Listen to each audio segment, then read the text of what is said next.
मागायची. तो बागेश्वर महाराज काल परवा काय बोलला?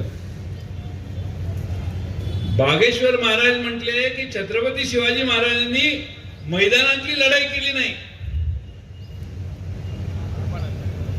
ती पुढे पेशव्यांनी केली. नाही नाही, आधी बागेश्वर महाराज म्हटले का स्वरूपानंद महाराज म्हटले, आणि बागेश्वर महाराज काय म्हटले? बागेश्वर महाराजांनी केलं.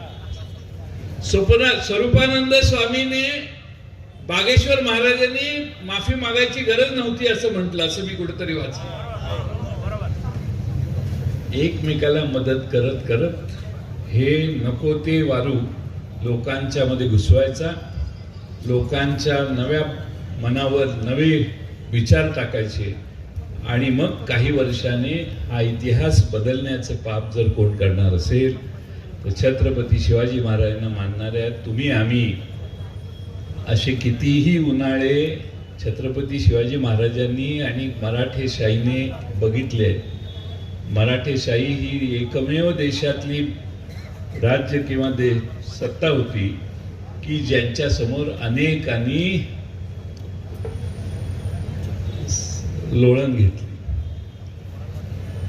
पेशवाई बुडाली त्यावेळी खऱ्या अर्थाने भारतावर इंग्लंडचं साम्राज्य प्रस्थापित झालं असं इंग्लंड देखील मानतात. दिल्लीची बादशाही बुडाली म्हणून नाही, पुण्याची पेशवाई बुडाल्यावर त्यांना हायसं वाटायला लागलं. आणि म्हणून या ठिकाणी जे अनेक वंशज इथं बोलवलेले आहेत,